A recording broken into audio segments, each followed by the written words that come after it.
कर्ज एक ऐसा शब्द है जिसे सुन के कोई भी इंसान खुश नहीं होता है, चाहे वो लेने वाला हो या फिर देने वाला हो। पहले कर्ज सिर्फ इंडिविजुअल मतलब इंसान लिया करते थे, पर धीरे धीरे समय बदलता गया और आज के समय की बात करें तो कर्ज एक इंसान भी ले सकता है, एक कंपनी भी ले सकती है और अब एक देश भी ले सकता है। जब भी हम चाइना की बात करते हैं तब हमारे दिमाग में इकोनॉमी को लेके कुछ बातें सामने आती हैं, जैसे कि चाइना एक इकोनॉमिक सुपर पावर है, एक्सपोर्ट ड्रिवन इकोनॉमी है, दुनिया की दूसरी सबसे बड़ी अर्थव्यवस्था है, 16 ट्रिलियन डॉलर से ज्यादा की जीडीपी है। पिछले 20 सालों से चाइना वर्ल्ड फैक्ट्री बना हुआ है। वर्ल्ड की 30% मैन्युफैक्चरिंग चाइना में होती है। चाइना 11 साल से मैन्युफैक्चरिंग सेक्टर में नंबर 1 देश है। चाइना के पास world largest middle class population है। इस समय चाइना के पास इतना पैसा है कि वो बहुत से छोटे और गरीब देशों को बहुत कर्ज देता है।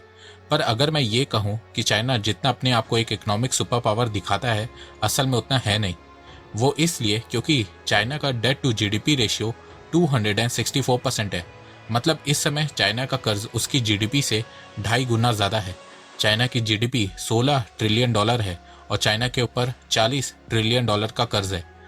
तो नमस्कार दोस्तों, स्वागत करते हैं आपका चार्जिंग पॉइंट हिंदी में। दोस्तों, आज की इस वीडियो में हम चाइना के डेट के बारे में बात करेंगे, जानेंगे कि चाइना पे इस समय टोटल कितना कर्ज है। तो जुड़े रहिए आप इस वीडियो के साथ। दोस्तों, मैं ऐसे ही एजुकेशनल टॉपिक पे बात करता हूँ, तो अगर आपको मेरा काम पसंद आता है तो अब आप मुझे सपोर्ट कर सकते हैं पेट्रियन और यूट्यूब में ज्वाइन बटन के थ्रू। और अब आप मुझे फेसबुक, इंस्टाग्राम, ट्विटर में भी फॉलो कर सकते हैं और मेरी वीडियोस को वहां पे भी शेयर कर सकते हैं। दोस्तों, अगर आपको एडवांस MS एक्सेल सीखना है तो मैं आपको 1475 रुपए का कोर्स फ्री में दे सकता हूँ। और अगर आपको financial market, share market, mutual fund के बारे में जानना है तो मैं आपको 4720 रुपए का कोर्स फ्री में दे सकता हूँ। दोनों कोर्सेज की लिंक डिस्क्रिप्शन में दी गई है। चाइना पे कितना कर्ज है वो बताने से पहले मैं आपको कुछ चीजें बता देता हूँ जिससे आपको आगे वीडियो समझने में आसानी होगी। देखो, कर्ज बेसिकली 2 तरीके के होते हैं। एक होता है एक्सटर्नल डेट और एक होता है इंटरनल डेट। एक्सटर्नल डेट मतलब वो कर्ज जो इंटरनेशनल ऑर्गेनाइजेशन जैसे कि IMF, वर्ल्ड बैंक या फिर इंटरनेशनल बैंक जैसे कि एशियन डेवलपमेंट बैंक या फिर दूसरे देशों से लिया जाता है। इंटरनल डेट मतलब वो कर्ज जो देश अपने ही देश के बैंक्स, इंस्टीट्यूट और पब्लिक से बोरो करता है थ्रू गवर्नमेंट सिक्योरिटीज। इन दोनों को मिला के देश का टोटल डेट देखा जाता है। अब आप सोच रहे होंगे कि एकाएक हर जगह चाइना के कर्ज की बातें क्यों हो रही हैं। तो देखो, पिछले कुछ महीनों में चाइना में कुछ ऐसी घटनाएं हुई हैं जिससे पूरी दुनिया का ध्यान चाइना के कर्ज की तरफ गया है। 2 महीने पहले चाइना में एवरग्रांडे क्राइसिस हुआ था। चाइना की second largest real estate company Evergrande bankrupt हो गई थी। उसके ऊपर 300 बिलियन डॉलर से ज्यादा का कर्ज है और ये कर्ज चाइना की कम्युनिस्ट पार्टी भी नहीं चुका रही है। तो ये देखने के बाद बहुत सी ग्लोबल फाइनेंशियल इंस्टीट्यूशंस ने चाइना के ऊपर स्टडी करना शुरू किया और पता चला कि चाइना के खुद के ऊपर बहुत कर्ज है जिसे चाइना ने पूरी दुनिया से छुपाया है। चाइना की डेट की बात करें तो चाइनीज गवर्नमेंट के ऑफिशियल फिगर के हिसाब से चाइना का टोटल डेट 7 ट्रिलियन डॉलर्स है, जो उसकी जीडीपी का 45% है। पर बहुत से फाइनेंशियल इंस्टीट्यूशंस का मानना है कि चाइनीज गवर्नमेंट का दिया हुआ डाटा गलत है। एक्चुअल में चाइना का डेट बहुत ज्यादा है। Standard and poor global rating के हिसाब से चाइना का टोटल डेट 7 ट्रिलियन डॉलर्स तो है, पर इसके अलावा चाइना के ऊपर 5.8 ट्रिलियन डॉलर का एडिशनल डेट है। गोल्डमैन सैचे ने अपनी रिपोर्ट में बताया है कि चाइना की कम्युनिस्ट पार्टी ने 8.2 ट्रिलियन डॉलर के कर्ज को छुपाया है, जो कि चाइना की जीडीपी का 53% है। इसके अलावा institute of international finance IIF ने बताया है कि चाइना का डेट टू जीडीपी रेशियो 264% है। Investment bank Goldman Sachs has uncovered another ticking time bomb in the Chinese economy. It is not a private company, it is the Chinese government itself. It's the biggest problem.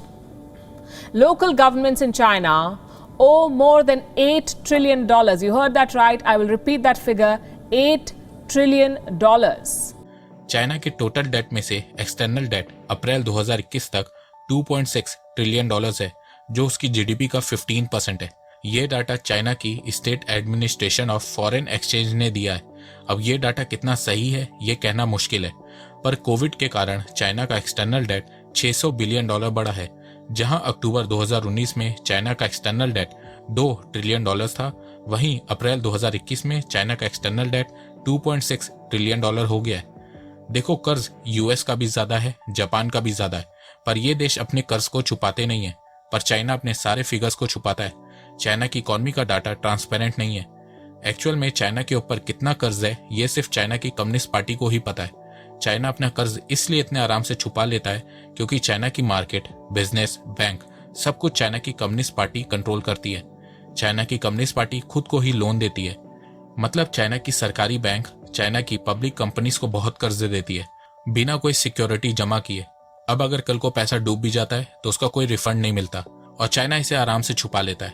पर China का छुपा हुआ कर्ज अब उसके लिए एक problem बनता जा रहा है। एक्चुअल में चाइना के टोटल डेट में सबसे ज्यादा शेयर कॉरपोरेशन का है और ये शेयर साल दर साल बढ़ता जा रहा है और इससे एक बबल क्रिएट हो गया है।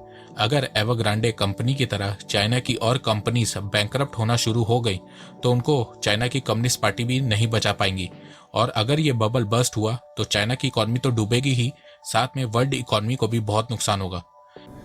Then we have a debt bomb exploding, one company at a time. Evergrande, like we told you, was just the beginning. Another company has defaulted on its loans today. It is called Modern Land China. This company is based in Beijing. It builds energy-saving homes. Modern Land was supposed to pay back $250 million today. It failed. The company has neither paid the principal nor the interest. इसके अलावा China की मुसीबत और भी बढ़ती जा रही है। चाइना का belt and road initiative project, जिससे चाइना को बहुत उम्मीद थी, वो अब ठंडा पड़ गया है। US based research lab AidData ने बताया है कि चाइना का 42 देशों पे $385 बिलियन का कर्ज है और ये वो कर्ज है जो देश चुका नहीं पा रहे। चाइना ने जब BRI प्रोजेक्ट स्टार्ट किया था तब उसने बहुत से देशों को खूब पैसा देना शुरू किया। जितना पैसा वर्ल्ड बैंक नहीं देता था उससे भी ज्यादा पैसा चाइना ने इन देशों को दिया। पर पिछले कुछ सालों से ये देखने को मिल रहा है कि चाइना BRI प्रोजेक्ट में कम इन्वेस्ट कर रहा है। जहां 2016 में चाइना ने $75 बिलियन इन्वेस्ट किया था BRI प्रोजेक्ट में, वहीं 2019 में चाइना ने BRI प्रोजेक्ट में सिर्फ $4 बिलियन इन्वेस्ट किया। Centre for strategic and international studies ने बताया है कि चाइना ने जिन देशों को लोन दिया है उसमें से ज्यादातर देश अथॉरिटेरियन देश हैं, जहां पे डेमोक्रेसी कम है या तो बिल्कुल भी नहीं है, और उन देशों की क्रेडिट रेटिंग भी कम है। वर्ल्ड बैंक, IMF और कोई भी इंटरनेशनल इंस्टीट्यूट इन देशों को पैसा नहीं देता है और उन देशों को चाइना ने लोन दिया है, जिससे चाइना का पैसा फंस गया है। इतना ज्यादा पैसा चाइनीज बैंक ने दे दिया है कि उनकी खुद की बैलेंस शीट गड़बड़ा गई है और इसके चलते चाइनीज बैंक कर्ज में आ गए हैं क्योंकि उनके लोन की रिपेमेंट नहीं हो पा रही है और कोविड के चलते काम भी रुक गया है। तो इसीलिए चाइना ने BRI प्रोजेक्ट में इन्वेस्टमेंट कम कर दी है क्योंकि चाइना को रिटर्न में कुछ नहीं मिल रहा है। तो चाइना की मुसीबतें बढ़ती जा रही हैं। अब देखना यह है कि चाइना इस प्रॉब्लम को कब तक हैंडल कर पाता है। वैसे अब आप लोग सोच रहे होंगे कि क्या कर्ज एक अच्छी चीज है या बुरी चीज है, तो मेरे हिसाब से कर्ज दोनों है, अच्छी चीज भी है और बुरी चीज भी है। सब कुछ इस बात पे निर्भर करता है कि कर्ज का इस्तेमाल किस तरह और किन चीजों पे किया जा रहा है। देखो, कर्ज लेके बहुत से देशों ने अपनी अर्थव्यवस्था को मजबूत किया है, चाहे वो अमेरिका हो, UK हो, जापान हो या फिर कोई और देश हो। पर अगर कर्ज को लेकर आपने उसका सही से इस्तेमाल नहीं किया तो उसका नेगेटिव इम्पैक्ट आपको देश की अर्थव्यवस्था पे एक ना एक दिन जरूर देखने को मिलता है। तो दोस्तों, मुझे लगता है कि अब आपको सब समझ में आ गया होगा। तो अगर आपको ये वीडियो पसंद आए तो आप इस वीडियो को लाइक कीजिए और अब आप मुझे सपोर्ट भी कर सकते हैं पेट्रियन और यूट्यूब में ज्वाइन बटन के थ्रू। एक बात मैं कहना चाहता हूँ, आप जितनी मेरी वीडियोस को शेयर करेंगे उतनी ही रीच मेरी बढ़ेगी और उतने ही लोग मेरे से जुड़ेंगे। तो वीडियो को शेयर करना, चैनल को सब्सक्राइब करना बिल्कुल भी मत भूलिएगा। मैं ऐसे ही एजुकेशनल वीडियोस लाता रहूंगा आप लोगों के लिए। तो अभी तक के लिए बस इतना ही। धन्यवाद। जय हिंद, जय भारत।